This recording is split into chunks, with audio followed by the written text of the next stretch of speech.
100 days 100 best మూవీస్‌లో ఇది part 2. ఈరోజు మనం మాట్లాడుకోబోయే మూవీ ఏంటంటే 'అనగనగా' అనమాట. ఈ మూవీ ఓటీటీలో మాత్రమే రిలీజ్ అయింది ఫస్ట్. తర్వాత ఈ మూవీని రెస్పాన్స్ చాలా బాగుంది. థియేటర్‌లో రిలీజ్ చేయండి అంటే, ఆ తర్వాత థియేటర్‌లో అయితే రిలీజ్ అయింది. ఫస్ట్ ఆఫ్ ఆల్ మన తెలుగు ఇండస్ట్రీలో ఓటీటీలో రిలీజ్ అయ్యి థియేటర్‌లోకొచ్చిన ఫస్ట్ మూవీ ఇదే అయ్యుంటుంది. ఎందుకంటే ఈ మూవీ అంత క్లాస్‌గా ఉంటుంది. మీ ఫ్యామిలీతో ఈ మూవీని చూసి ఫుల్‌గా ఎంజాయ్ చేయొచ్చు. ఈ మూవీ అయితే ప్రెజెంట్ ఓటీటీ ప్లాట్‌ఫార్మ్‌లో ఈటీవీ తెలుగు విన్‌లో అయితే అవైలబుల్‌గా ఉంది. మీకైతే చాలా నచ్చుతుంది. ఈ మూవీలో కంటెంట్ ఏంటంటే ఒక కథల రూపంలో ఒక మాస్టర్ చెప్పే స్టోరీ అన్నమాట. ప్రెజెంట్ పిల్లలందరూ బుక్స్‌ని పట్టుకొని బట్టి పట్టి మాత్రమే చదువుతున్నారు. సో, కథల రూపంలో వాళ్ళకి ఎక్స్‌ప్లెయిన్ చేస్తే చాలా బాగా అర్థం చేసుకుంటారని సుమంత్ గారికొచ్చే ఒక ఐడియా ద్వారా ఈ మూవీ రన్ అవుతుంది. సో, ఫైనల్‌గా చూస్తే మీకు ఖచ్చితంగా ఏడుపైతే వస్తుంది. అంత క్లాస్‌గా ఉంటుంది. అండ్ అదే విధంగా అంతే ఎమోషనల్‌గా అయితే ఉంటుంది. ఒక ఫాదర్‌కి, సన్‌కి ఉండే బాండ్‌ని కూడా చాలా చూపించారు. వీళ్ళు మదర్ రోల్ చేసింది కాజల్ చౌదరి గారనమాట. సో, ఆవిడ కూడా చాలా బాగా యాక్ట్ చేశారు.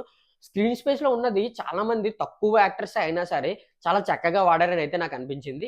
10,00,00,000 పెట్టి తీస్తే ఈ మూవీ కలెక్షన్ అయితే 20,00,00,000 వరకు వచ్చింది. మూవీలో మనం మెయిన్‌గా మాట్లాడుకోవాల్సిందైతే మ్యూజిక్ అనమాట. మ్యూజిక్ కూడా చాలా బావుంటుంది. మూవీ చూస్తున్నంత సేపు అదో ప్రపంచంలోకి తీసుకెళ్ళినట్టయితే ఉంటుంది. నిజంగా ఈ మూవీని అయితే వాచ్ చేయండి. మీరు ఈ మూవీ గురించి ఏమైనా చెప్పాలనుకుంటే కామెంట్ సెక్షన్‌లో కామెంట్ చేయండి.